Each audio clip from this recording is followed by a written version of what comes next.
찬양을 드린 대로 여러분에게 있어서 오늘은 어떤 날입니까? 지금도 변함없이 그 사랑이 움직이고 있는 날입니다. 그래서 오늘 이 움직이는 이 실세이기도 하는데, 우리가 알 수도 있고 모를 수도 있고, 아는 분도 있고 모르는 분도 있고, 우리가 얼마든지 우리 마음대로 움직일 수는 있습니다. 또 다들 그렇게 삽니다.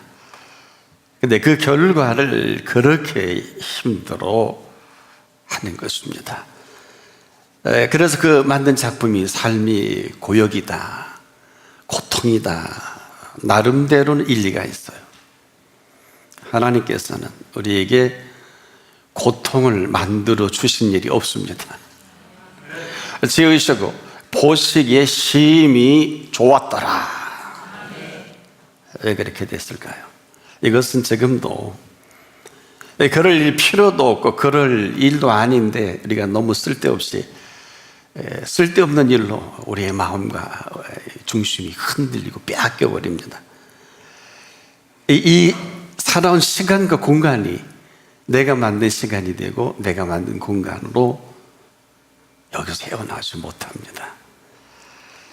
그리고 이것을 그렇게 우리가 어려워하는 것인데 앞으로도 계속될 것입니다. 그래서 제가 묻습니다. 오늘 이 시간이 여러분에게는 어떤 시간입니까? 지금까지 그렇게 살아왔다 할지라도 지금 이후로 미안하지만 그렇게 살 필요가 없어요. 안 믿으면 그렇게 사는 게 맞아요. 잠언 8장 17절에 우리에게 한 길을 제시하십니다. 나를 사랑하는 자들이 나의 사랑을 입으며 나를 간절히 찾는 자가 나를 만날 것이라. 여러분, 성경을 보다 저는 하루 종일 멈춰 서 있는 구절이 있었어요. 에녹이 300년 동안이나 하나님과 동행했다는 이 사실입니다. 65년 정도 살 때는 몰랐어요. 아니, 300년간 하나님과 동행? 임마누엘도 아니고, 다시 성경을 도대체 성경이 임마누엘은 어떤 뜻이고 동행이라는 히브리어의 할라크는 어떤 뜻이냐, 다시 조사하기 시작했어요.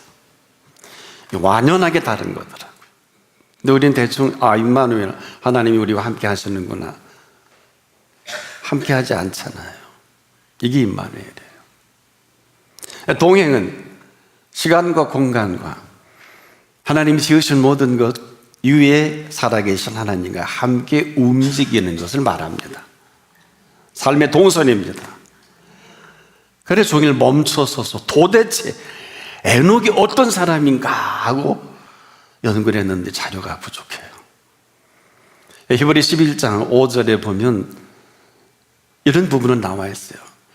그가 옮기우기 전에 하나님을 기쁘시게 하는 자라 하는 이러한 증거를 받았다고 했단 말이에요. 하나님을 기쁘시게 하는 자라는 증거가 뭘까? 에녹이 하나님 아양을 떨었나? 비유를 맞췄나? 도대체 어떻게 에녹이 사셨기에 하나님이 300년간을 동행하신 에녹일까? 그리고 그냥 도던 게 아니라 올라가시면서 에녹 없이는 살 수 없어 하고 데리고 올라가셨지요. 그리고 다른 소식이 없어요. 제가 천국 가면 제일 먼저 물어보려고 그래요. 에녹 선배님, 궁금하지 않아요? 예수를 안 믿으면 몰라도 예수를 믿으면 동행에 관심을 가져야 되는 거 아닙니까? 안 믿는 분이 너무 많구나. 속상한데, 이 한마디 하나님을 기쁘시게 한다는 게 뭘까요? 이건 제 해석입니다. 성경에는 그렇게 구체적이지 않기 때문에. 여러분, 어떨 때 기쁘세요? 분명히 에녹을 사랑하신 시간이 있고, 그 하나님이 에녹을 사랑할 때 에녹에 대한 리스판스입니다. 바로 응답입니다. 그런데 그 응답이 하나님 보시기에 매우 기쁘셨다는 겁니다.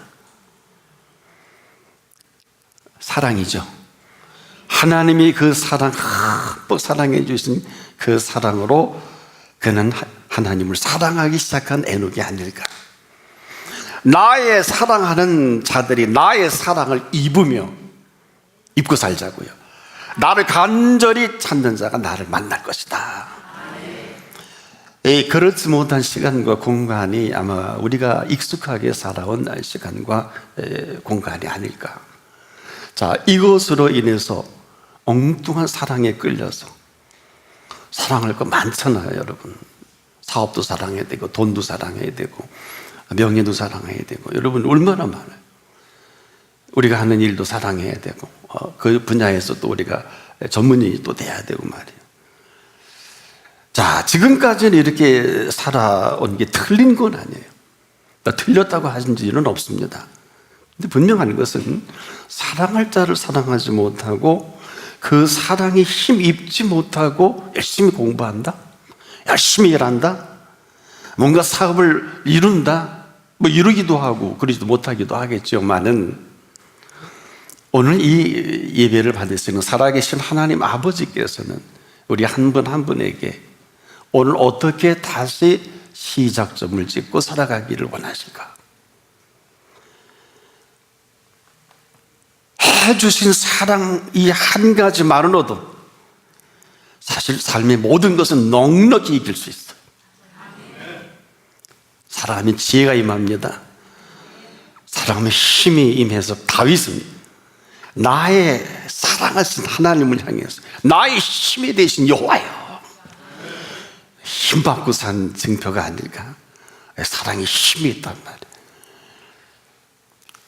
그리고 나서 그 힘으로 우리가 이 험난한 세대 가운데 살아간단 말이에요. 만약에 오늘 그 힘받지 못하면 똑같이 어제 살아갔던 습관대로 살아갈 수밖에 없지만 오늘 이 시간만큼은 나를 사랑하는 자들이 나의 사랑을 입으며 오늘 그 사랑을 힘입는 시간 되기를 축복합니다. 사실 이 사랑에 힘입어 살아가기도 바쁜 세상이야. 인생이 길어야 80, 건강할 때만. 연로하셔서 건강치 못하면 얼마나 괴롭겠습니까?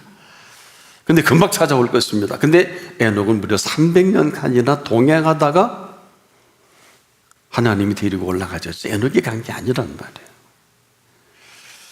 어차피 뭐 예수를 안 믿으려면 몰라도 믿을 거라면 이제부터 우리의 주제가 동행의 주제가 되기를 축복합니다. 안 그래요? 예수 믿고 복 받는 건 당연한 거고. 왜냐하면 복 있는 사람이라고 그랬으니까. 복 받으려고 믿는 건 아니에요. 복 있는 사람은 악인에게를 줬을 필요는 없어요. 오만한 자리에 앉을 필요가 없고요. 죄인의 글에 쓸 필요가 없어요. 안 그래? 생각해 보세요. 뭐 이걸 하면 안 되고 저거 하면 안 되고, 근데 그게 살아가는 그 우리의 모습이에요. 가고 싶은데 어떻게, 먹고 싶은데 어떻게 해요? 오늘이라도 우리의 삶의 동선이 그의 사랑을 입을 때 백주에 황폐케 되는 일이 있다 할지라도 전능하신 자의 그늘 아래 거하는 삶의 동선 되기를 축복합니다. 한마디로 그 사랑을 힘입어 살아가기도 바빠요. 그런데 이 정도가 아니라 그 사랑을 통해 준비하신 그 모든 것들이 감춰져 있는 거예요. 이전에 뭐 죽을 병에서 낫고, 뭐 사업에 응답을 받고, 좋은 일, 좋은 직장, 좋은 학교, 뭐 많은 일들이 있었던 모든 것은 과거예요. 이전에 있었던 어마어마한 응답도 과거예요. 나사로 가서 죽은 지 4일 만에 다시 사는 얼마나 대단한 일이에요. 근데 그 양반 살았는데 그 값을 못했던 것 같아요. 예수님 십자가 질 때도 그 이름 없더라고요. 이 사람 좀 그렇다. 뭐 또 죽었을 거예요.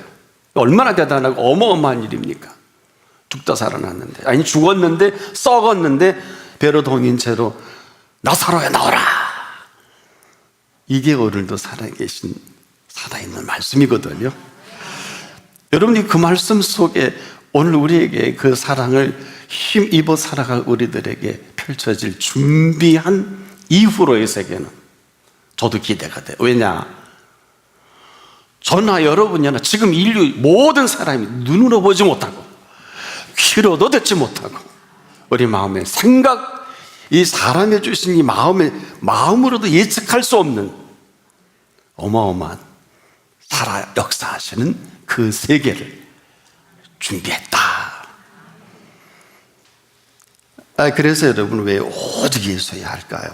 오직 말씀, 또 오직 성령님, 이 오직 하나님, 이 오직이라는 단어가 함부로 쓸 일도 아니지만 여기에는 이 부분이 너무도 대단하기 때문에, 제가 지금 여러분 이 목회를 하면서 한 번도 이렇게 좀 후회해 본 일은 없어요. 이 이유가 뭐냐? 그렇다고 어려움이 없는 건 아니에요. 어마어마하게 어려움이 있는데 지금 이렇게 말씀을 드리는 순간에 견딜 힘을 주시고, 사망의 늪도 여러 차례 한번 제가 건너봐서 중환자실에 들어가 우리 집사람이 막 통곡을 하더라고요. 그래서 내가 속으로 뭐 이렇게 다 하시니까 나 안 죽었는데 왜 이렇게 통곡을 하냐. 근데 아직 이렇게 설교하는 거 보니까 통곡이 우습지요? 이런 일들이 여러 차례 있었어요. 하나님이 아세요. 이게 뭐냐? 생명은 함부로 태어날 생명도 아니고 함부로 끝날 생명은 더더군 아니다. 이 정도로 끝나는 것이 아니라 그리고 나서 내가 생각지도 못했고 보지도 듣지도 못했던 하나님의 그 세계를 맛보게 하시니까 제가 이렇게 힘있게 여러분에게도 정말 힘있게 제 말씀을 잘 받아 여러분이 양치 삼았으면 너무 좋겠어요. 왜? 지금도 우리의 생사와 화와 복과 흥망성쇠를 앞에 두고 계시거든요. 네. 여러분, 이깟 거예요, 이깟 거. 십자가의 피값이 얼마나 대단한데. 그래서 우리가 이 피값 때문에, 지난주에서도 LA에 있는 분들이 텔레비전 방송을 보고 저한테 피드백 보내줘서 얼마나 고마운지. 왜? 그 피값에 대한 메시지를 듣고 너무 좋아서 보내주신 거예요. 근데 그분은 어느 뭐 방송국의 PD로 있었던 분입니다. 저하고 함께 방송한 분인데 지금부터 한 40년 전에, 한 35년, 40년 됩니다. 시간이 꽤 지났죠? 예. 유명한 방송 전국의 청출 1위였던 그분의 기억이 나더라고요. 사랑하는 여러분, 눈으로도 보지 못하고 귀로도 듣지 못한, 그리고 우리 마음으로도 생각지 못한 우리를 사랑하셔서 준비한 그 세계, 궁금하지 않습니까? 근데 우리가 몇 가지 좀 고칠 게 있어요. 뭐냐면, 사람들과 우리에게 익숙한 게 뭐냐, 사람들은 이 날씨를 당연하게 생각해서 날씨가 좋다 나쁘다 하는데, 사람들은 그런데 여러분들은 어때요? 이 표현이 하나님 앞에서 합당하지 않아요. 왜냐하면 여러분, 우리가 감히 날씨가 좋다 나쁘다 물론 그럴 수는 있겠습니다만은 이 날씨는 저나 여러분의 평가를 받을 날씨는 아닙니다. 왜? 우리가 날씨를 위해서 한 게 아무것도 없잖아요. 뭐 어마어마한 헌금을 드렸나요? 아니면 하나님한테 여쭙기를 했나요? 인도를 받기를 했나요? 이 날씨를 위해서 정말 천국의 히스토리를 가지고 하나님이 대화를 좀 해봤나요? 뭐 그런 분이 많지 않겠습니다만, 한마디로 이 날씨는요, 비가 오든 눈이 오든 뭐 구름이 끼든 선물입니다. 어떤 사람 지나가다 들었는데 그러더라고. 아이고, 웬 놈의 날씨가 이렇게 흐렸어. 그래서 한번 결판을 볼까 따라가다 관뒀어요. 웬 놈이 누구냐? 네. 그리고 싸워야 되잖아요. 네. 또 한 번 가려도 어느 날이, 아이고, 날씨가 더럽게 덥네. 그래서 여러분, 날씨가 왜 더럽게 더워요? 이게 우리에게 늘 들려주는 소리인데, 제가 하늘을 봐서 하나님 죄송합니다, 저놈이요 더럽대요. 그래서 일렀어요. 여러분, 제가 이렇게 표현하는 거는, 이 날씨는요, 봄은 봄이어서 좋고 여름은 여름이어서 좋고 가을은 가을이어서 좋고 겨울은 겨울이어서 좋은 거예요. 겨울이 왔는데 봄이 안 오면 어떡하려고 그래요? 우리에게는 사계절이 있지요. 그래도 저나 여러분이 살 만큼 날씨가 뭐 춥든 덥든 비가 와도 그래요. 다 살만한 일기입니다. 제가 이렇게 왜 조금 말씀을 드리냐 하면 누구를 위한 날씨 같아요, 여러분? 그럼 이렇게 여쭐게요. 여러분 날씨를 위해서 얼마나 기도하셨나요? 근데 저는 제가 개척하고 어느 분이 날씨를 기도해달라 그러더라고요. 왜 그러냐 그랬더니 아니 비가 와서 세멘트가 안 팔린다는 거예요. 그러니 세멘트가 팔리려면 공사가 돼야 되니까 여러분 어때요? 계속 뭐 20일 내내 비가 오는 거예요. 근데 이 양반이 사업도 안 하는 건데 인천항에다 무슨 중동의 세멘트를 어마어마하게 들여온 거예요. 이해는 못해. 우리나라보다 훨씬 더 비싸게 들여온 거예요. 그리고 예수 믿겠다고 나하고 저보고 기도해달라는 거예요. 이번에 아마 이게 비가 계속 오면 자기는 망한다는 얘기예요. 그게 망하는 걸 보겠습니까? 그냥 비가 오는 걸 보겠어요. 하나님 제발 좀 이 비 좀 멈추게 해 주십시오. 그랬더니 비가 더 와요. 이게 뭘까? 그랬더니 한국 전역에 세멘트 공장에는 세멘트 전부 침수가 됐어요. 공사에서 세멘트가 팔리는 게 아니라 세멘트가 다 침수가 되다 보니까 한 포에 2만 원까지 올라가면서 어쩔 수 없이 거기 들여온 세멘트가 그냥 날개 돋친 듯이 다 팔려나가더라고요. 이렇게 설교하는 제가 한국의 세멘트 공장이라는 공장은 다 침수가 됐는데 후회를 해야 돼요? 좋다 그래야 돼요? 아니라 그래야 돼요? 딱 한 번 있었어요. 내가 이렇게 하니까 친구 목사가 목사 그래서 나 우리 어느 집사는 메리아스를 한 트럭 갖고 왔어. 그래서 나보고 팔려달라고 기도해달라는 거 어떻게 해야 돼? 무슨 메리아스를 한 트럭씩을 갖고 와요 어디서? 이제 간 믿는 집사님이니까 기도했는데 거짓말처럼 다 팔렸대요 또. 난 세멘트 얘기했지. 웃고 지나가자고요. 무슨 얘기냐? 들으십니다. 그 뒤부터 저는 조심스럽게 성서적인 날씨와 역사 속에 보니까요, 날씨가 한 민족을 멸망하고 나라를 세우기도 하고 나라를 없애기도 해요. 한국의 기상학자 유명한 분이 쓴 일기에 대한 역사를 또 하신 아주 신실한 크리스찬 분이 한 분 계시더라고요. 어쨌거나 이 날씨는 모든 역사의 키워드가 되고 이 모든 역사의 하나님의 주제가 되더라고요. 우리만 몰라요. 그런데 저나 여러분이 하나님 아버지라고 부르고 자녀라고 하면 그 권세로 사는 게 맞잖아요. 아니 확실하게 하십시다. 맞아요? 틀려요? 제가 왜 이렇게 묻는가 하면 오늘은 하나님의 그 은사와 부르시면 후회가 없어요. 하나님이 자기를 사랑하는 자들을 위하여 예비하신 모든 것은 하나님이 자기를 사랑하는 자들을 위하여 예비하신 모든 것이라 그랬어요. 여기 한 번 더 예외 없기를 축복합니다. 이 이야기는 많은 사람들이 하나님의 사랑을 막 얘기를 해요. 방송에서도 뭐 사람들이 뭐 사랑은 이렇게 된다, 뭐 어떤 사랑이 많다, 그런 사랑은 얘기할 필요가 없어요. 왜 그러냐? 사람들이 말하는 사랑은 그 사랑과 관계가 없다면 말해서는 안 돼요. 우리가 지금 글을 쓰는 분들이 가장 심각한 단어가 뭘까요? 이 조사입니다. 한국의 최고의 작가 중에 한 분이 그런 인터뷰를 한 적이 있어요. 조사를 아는 작가와 조사를 모르는 작가는 하늘과 땅 차이다. 저도 인정을 해요. 이런 얘기예요. 비가 내리는데 한 사람은 비는 내리고 있다 이렇게 보고 있고 또 한 사람은 비가 내리고 있다. 여러분은 어느 쪽에 속합니까? 전자는 이 내리는 비와 관계없는 사람이에요. 후자는 그 비는 나를 위해 내린 비입니다. 바로 오늘도 이 조사 하나를 통해서 우리의 이해관계가 설정이 되기도 하고 캔슬이 되기도 하고, 오늘도 마찬가지예요.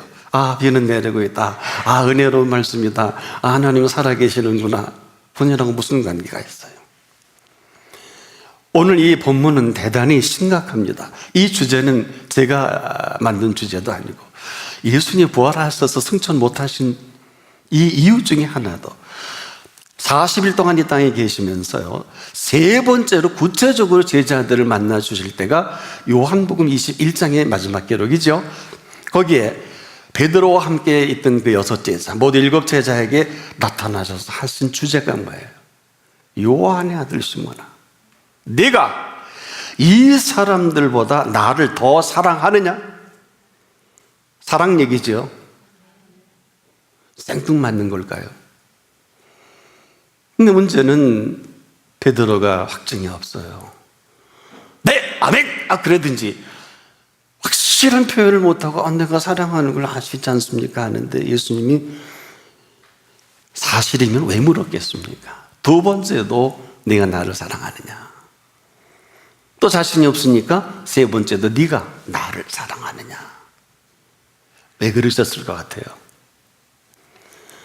이를때 쉬운 세 마리 큰 물고기, 우리의 관심사죠. 주제가 한 단어도 나오질 않아요. 십자가에서 물과 피를 쏟으시고 죽은 자 가운데 3일 만에 다시 살아나신, 그리고 40일 동안 계시면서 세 번째 나타나셔서 제자들에게 찾아가 베드로와 그 사람들에게, 특히 베드로에게 네가 이 사람들보다 나를 더 사랑하느냐? 우린 지금도 너무 사랑하는 게 많아요. 잘못됐다는 것은 아닙니다. 정녕 사랑할 자를 사랑하지 못한 이 모든 사랑 때문에 빠져서 헤어나오지 못한다면 세상에 이처럼 어처구니 없는 비극이 어디 있을까요? 그놈의 돈, 물질, 명예, 그리고 그 외의 모든 것들. 그래도 이만큼 사는 것은 그분의 긍휼입니다. 그리고 저는 길이 없잖아요. 한마디로 길이 없기 때문에 다시 베드로 고기 잡아 먹겠다고 하는, 밤새 기다려 빈대 빈 그물이 될 수밖에 없는 시간까지, 그 새벽에 추운데 예수님 뭘 잘못하셨다고, 부활하시니 빨리 승천하시면 되는데 오늘도 여기 오신 예수님이 아니실까? 아직도 그 사랑이 끝이 나지 않은 것입니다. 이 사랑에 반응하는 사람이 없어요. 왜? 자기를 사랑하는 자들을 위하여 예비하신 그 모든 세계를 준비하셨습니다. 그 준비한 세계를 사는 게 맞아요. 이것은 이전에 저나 여러분이 눈으로 보지 못한 세계요, 귀로 듣지 못한 부분이요, 우리의 마음으로도 생각지 못하였다함과 같은 이 세계를 살아가게 하고 싶으신 거예요. 이게 뭘까요? 여러분, 이렇게 살아도 괜찮은 것이 아닙니다. 우리가 이제라도 자기를 사랑하는 자들을 위하여 그랬어요. 하나님의 사랑을 논문 써라는 게 아니에요. 이야기로 평가하라는 게 아니에요. 우리 한 분 한 분이 오늘 하나님을 사랑하는지, 왜? 사랑하는 자들을 위해서 예비해 놓으신 것이 있기 때문에. 그저 선남선녀는 시집 언제 가냐, 장가 언제 가냐, 다 준비되어 있어요. 근데 왜 못 가는 줄 아세요? 여러분이 하나님을 안 믿으면 안 믿는 대로 그냥 만나서 하는 거예요. 책임은 없어요. 또 책임도 못 지시고요. 그렇지만 하나님의 은혜 아래에 있는 사람에게는 반드시 아름다운 생애가 준비되어 있어요. 눈에 콩깍지만 뒤집어지지 않는다면. 이건 굉장히 심각해요. 내 눈이 보기 좋기에, 내가 생각하기 좋기에 한 배필은 없어요. 지금도 마찬가지입니다. 왜? 여전히 우리가 죄인이기 때문에 우리는 하나님이 원하시는 아름다운 세계에 미치지 못해요. 그저 우리가 지금도 삶에 익숙한 습관대로 사는 게 훨씬 편해요. 어떠세요? 쉬지 않고 기도하는 거 모르는 사람이 어디 있어요? 근데 기도하지 않지 않습니까? 그렇지 않아요? 항상 기뻐해야 하는 줄 알지만 하나님 앞에서 내가 이 시간 여러분에게 일주일 내내 하나님 앞에 기뻐한 분 손 한번 들어보세요. 자신 있으십니까? 이래야 되는 걸 말씀을 드리는 것이 아니라 이렇게 살지 못하는 비극이에요. 뭘 한 게 있다고 항상 기뻐하지 못합니까? 뭐 그렇게 재주가 많고 능력이 많아서 기도하지 않고도 뻔뻔하게 그렇게 잘 삽니까? 이렇게 말씀드릴게요. 범사에 응답이 돌멩이처럼 널려 있는데 이 응답도 못 받고 범사에 감사할 줄도 모르는 그 사람이 그리스도인을 할 수 있을까요? 허리만 굽혀 죽으면 되는데 범사에 여러분 취사 선택했잖아요. 이건 옳고 이건 틀리다 그랬잖아요. 아니면 어떡하실래요? 지금도 어때요? 우리가 설교를 들어도요 익숙한 설교가 있어요.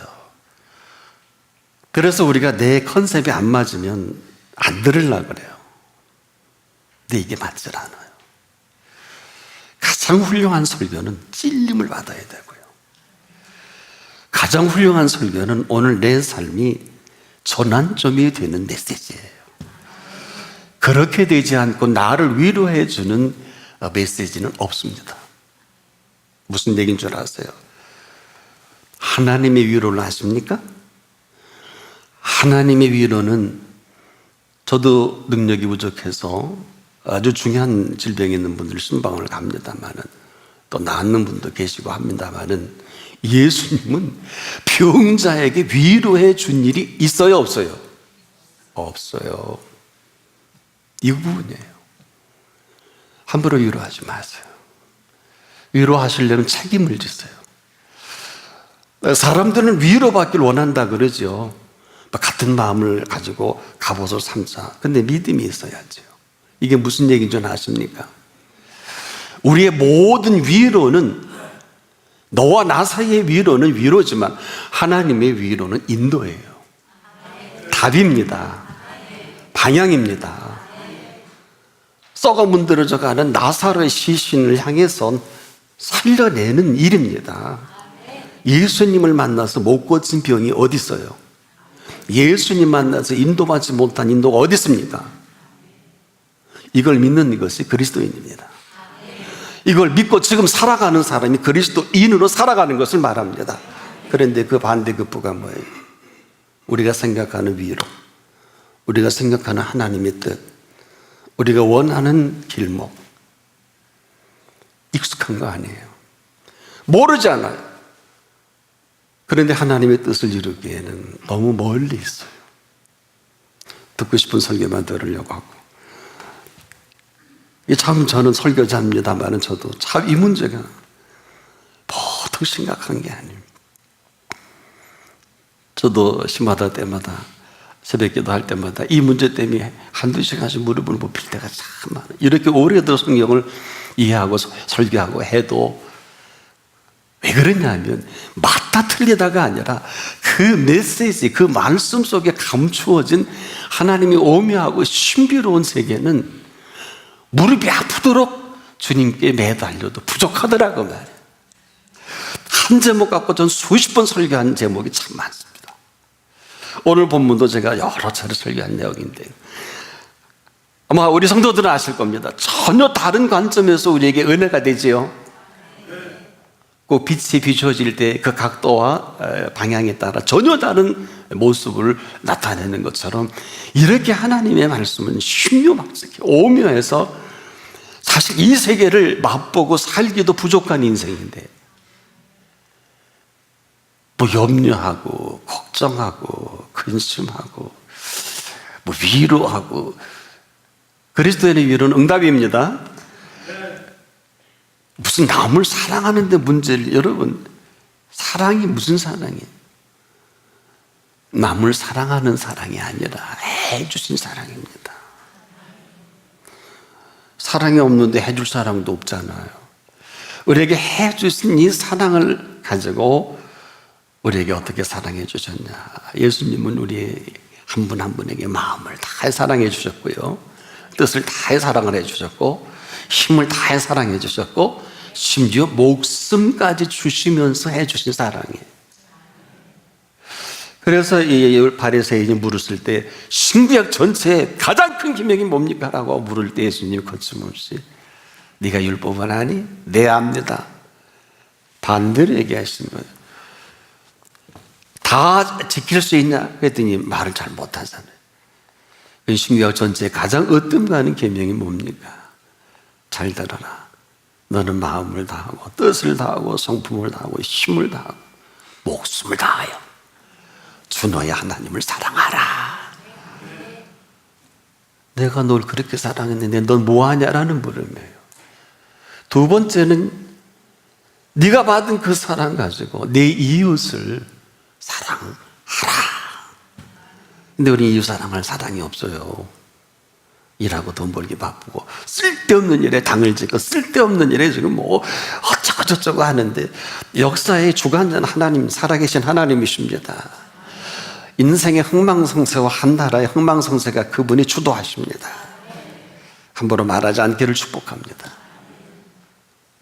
그렇게 사랑해 주신 사랑에 오늘도 자기를 사랑하는 자들을 위하여 예비하신 그 세계 속에 저나 여러분이 한 걸음 두 걸음 내어듣기를 소망하십니다.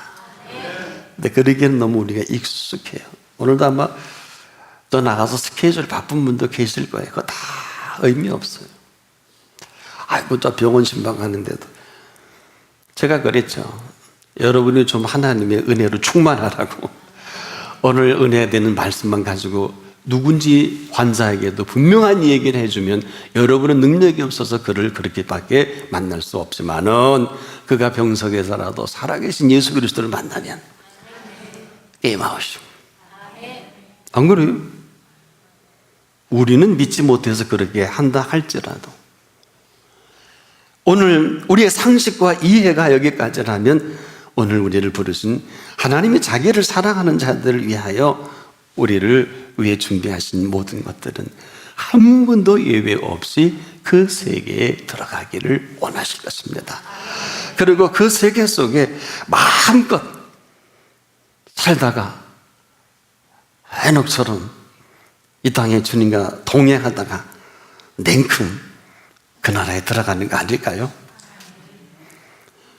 도대체 목사님, 그런 눈으로도 보지 못하고 귀로도 듣지 못하고 마음으로도 생각지 못하였다함과 같은 세계가 어느 세계입니까? 우선 답을 먼저 드릴게요. 천국의 윤리입니다. 이 땅의 윤리가 아니에요. 우리의 모든 것이 이렇게 흠이 많고 부족과 허물이 많은, 그리고 죄를 지을 수밖에 없는 이 땅의 윤리예요. 그러나 오늘 이 메시지에 응답하는 사람에게는 천국의 윤리로 살아가기에 모든 게 준비되어 있어요. 네, 세 조건은 지키셔야 돼요. 첫째가 뭘까요? 항상 기뻐하십시오. 두 번째가 아는 척하지 마세요. 내 마음이에요. 범사하든지 쉬지 말고 하든지 쉬지 말고 기도하십시오. 세 번째가 다 큰 소리로 네. 저는 감사하고 있으니까요, 나보고 감사하라 그러지 마시고 범사에 감사하자 그러시면 되는 거예요. 그 다음 구절에 이렇게 나와 있어요. 이는 그리스도 예수 안에서 너희 한 사람 한 사람을 향하신 하나님의 뜻이니라. 이런 사람만이 오늘도 하나님의 뜻을 이루어요. 우리가 생각하는 와, 저 사람 훌륭한 일했네, 하나님의 뜻을 이루는데 조사해 봐야죠. 모르겠어요. 제가 수십 년을 하나님의 큰 일을 하는 분들을 만나서 이렇게 만나봐도 저가 보기에 대단한데요, 지내놓고 보니까 하나님 편에서 볼 때는 어떨까라는 질문을 하게 되더라고요. 그 다음 끝났어요. 왜? 지금도 우리가 살 수 있는 유일한 채널이 있어요. 그 사랑에 힘입어서 삶을 무례히 행치 않아야 합니다. 먼저는 그분 앞에 무례히 행한다는 게 뭘까요? 우리가 보통 무례하다 그러면 어저 예가 없네 그거거든. 하나님과 우리 사이 예가 뭘까요? 제발 하나님 눈치 좀 보십시오. 모든 예배에 빠지지 마십시오. 혹자는 왜 교회 성도들을 가둬놓으려고 하느냐라는 저는 그런 사람들의 이야기는 안 믿습니다. 그 사람들의 교회를 뭘 알아요? 교회가 아니에요. 아버지 집이에요. 이것 때문에 고난주간 첫째 날에 예수님께서 성전에 매매하는 자들, 돈 바꾸는 자들 눈물을 흘리면서 채찍으로 얘 독사이 새끼들아 다 정리하고 청소하셨죠? 아직도 극악한 사람들이 뭐 교회가 어쩌고 저쩌고 평생을 하나님 등지고 살았던 그 유명한 아인슈타인이 마지막에 뭐라 그런 줄 아세요? 내가 평생을 지켜보니 내가 유일하게 갈 수 있는 곳은 아버지 집이다 하고 마지막 예수를 영접하고 교회에 나와 얼마 안 되는 생애를 하나님 뜻대로 살다가 아인슈타인이 마감합니다. 여러분 여기가요 사람들이 뭐 교회에 가 뭐 그리고 교회에서 뭐 빛과 소금이 어쩌고 저쩌고 하는데 여러분 저나 여러분이나 빛과 소금의 역할을 하라고 하신 일이 없어요. 뭘로 할 거예요? 빛이 있어요? 소금이 있어요? 너희는 세상의 빛이니 그랬어요. 너희는 세상의 소금이니 우리 보고 빛이 되라 소금이 되라 하신 일이 없다. 이게 무슨 얘기일까요? 쉽지 않다는 거예요. 어떤 게 빛이고 어떤 게 소금일까요? 우리가 아는 상식적인 빛과 소금의 역할론에 대해서는 퀘션이에요. 잘 모르겠어요. 사도행전적인 개념으로 볼 때도 답이 없어요. 여러분들이 한번 하나님의 인도를 받을 때 우리가 상식선에서 인도받는 게 맞는 것인지 아니면 성령의 인도를 따라 인도받는 게 맞는 것인지 다 여러분에게 답을 맡길게요. 지금까지 하고 싶은 대로 하고 살았잖아요. 그러나 오늘 우리 한 사람 한 사람을 너무도 사랑하시기 때문에 사랑하는 자들을 위하여 예비하신 그 세계 속에 오늘 초대해 주신 것입니다. 이제 너희가 천국의 윤리로 살아갈 눈이 되거라. 천국의 윤리로 살아갈 귀가 되거라. 천국의 윤리로 준비된 그 마음을 준비하거라. 내가 네 속에 천국을 이루어가는 생애를 살게 해줄게. 네? 여기 응답하고 살다가 그 나라 들어가는 게 맞잖아요. 우리 혼자 못 가요. 전화는 혼자 못 가요. 우리 속에 계신 예수 그리스도께서 손 붙들고 가셔야 돼요. 못 가면 못 가는 거예요. 어떻게 확증이 있으세요? 여러분 이 이야기는 우리가 얼마나 무례하게 행하고 살아왔는지를 너무 잘하게. 또 대표적인 경우가 그 어머니가 예수님 앞에 무례히 행했어요. 가나의 혼인잔치에 물 포로도가 떨어졌다고. 응? 그러니까 예수님이 여자요 나와 무슨 상관이 있다 이거. 그 어머니가 죽음하셨어요. 그러더니 역시 어머니가 탁월하세요. 제자들이 있고 원사를 지켜보는데 무슨 말씀을 하시든지 그대로 하라. 와, 이 말씀을 예수님은 그냥 흘려보낼 수 없으신 거예요. 무슨 말씀을 하시든지 그대로 하라 그랬지 물로 포도주를 만든다든지 만들지 말라 그러다 이런 얘기가 아니에요. 이것이 요한복음을 기록하게 된 첫 번째 사인이에요. 무슨 말씀을 하시든지. 그래서 마태도 없고 마가도 없고 누가도 없는 가나의 혼인잔치에 이 사건이 유일무이하게 요한복음에만 있어요. 때에 예수님이 뭐라 그러세요? 우리가 지금도 듣고 싶은 소리만 듣고 우리에게 이성적으로 이해되지 않는 것을 산다는 게 뭐라 그럴 수는 없어요. 이 말씀이 떨어지자마자 예수님은 생뚱맞게도 두세 통 드는 돌 항아리 6이 놓여 있는데 항아리에 물을 채워라 하는 거예요. 제자들이 눈이 둥그래서 아니 포도주가 모자란데 왜 채우라 그러시지? 그리고 그 다음 무슨 말씀을 하시지 않을까 하고 벙 쪄 있는데 예수님의 눈빛이 예사롭지 않아요. 아무 말씀 안 하시고 훑어보시면서 뒤에 하인들이 이거 사태가 아니구나. 그래서 얼른 하인들이 그 6동이라는 돌 항아리에 물을 채웁니다. 성경 보세요. 아무 소리 없어요. 살벌합니다. 아주 뻘쭘해서 가득 채우고 나니까 떠다가 연회장에 갖다 줘라. 그리고 이 사건을 이렇게 결론 냈잖아요. 물 떠온 하인들만 알더라. 물 떠온 하인들만 알더라. 말씀이 들려올 때 내 생각이 맞는지 적합한지 안 적합한지 하여튼 적용을 하기 우리 얼마나 바빠요. 악한 사람들이에요. 여러분 돌 항아리 6에 물을 채워라 이런 생뚱맞는 정말 이런 어불성설인 얘기가 어디 있냐고요. 근데 못 따지잖아요. 못 따지잖아요. 오늘도 우리가 유일하게 그 메시지를 부족하지만 하인들이 인정을 할 그때 항아리에다 물을 부을 수 있겠지요? 쉽냐고요. 우리가 이 시간도 우리의 습관과 익숙한 삶 속에 익숙하게 들려오는 음성만 음성으로 여기지 오늘도 인간의 흥망성쇠와 생수화복을 마음대로 하시는 그분이 하시는 그 메시지는 아니야 나하고는 상관없을 거야. 저건 우리 남편이 저건 우리 애들이 아닙니다. 천국의 윤리를 살아가기를 원하시는 한 분 한 분마다 권면합니다. 천국의 윤리는 예만 있습니다.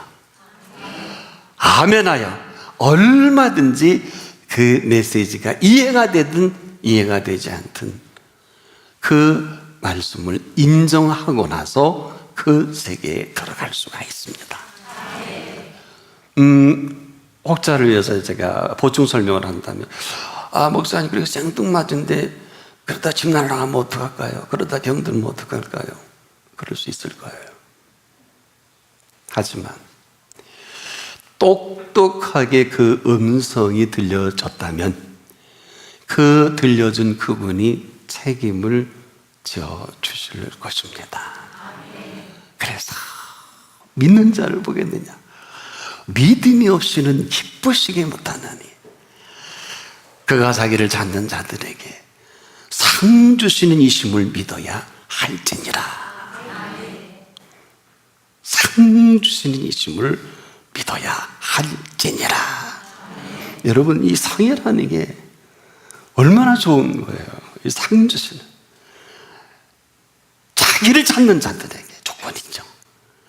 오늘도 우리가 그 믿음의 세계 속에 이제 초입에 와 있어서 들어갈까 말까 하니까 맨날 시집장가가 걱정하고 맨날 무엇을 먹을까 마실까 입을까 이 방인데 다 한다고 그렇게 설교를 들었으면서도 또 무엇을 먹을까 마실까 입을까 도전이 된다면 오늘부터 여쭈십시오. ask 물으세요. 물어야 답을 하지요. 오늘부터 묻고 그 준비된 예비한 그 세계를 들어가십시오. 마지막으로 그 선택은 내가 합니다. 하나님이 해주시지 않습니다. 그 결정을 내가 선택하는 것을 잊지 않기를 바랍니다. 기도하겠습니다. 오늘도 이런 엄청난 예비한 세계를 준비해 놓으시고 인생의 가던 길을 멈춰서 오늘 이곳으로 저희들을 불러주신 은혜 감사합니다. 오늘도 한 번도 예외 없이 이제 하나님의 준비한 천국의 윤리가 시작되게 하옵소서. 예수 그리스도 이름으로 기도합니다. 아멘.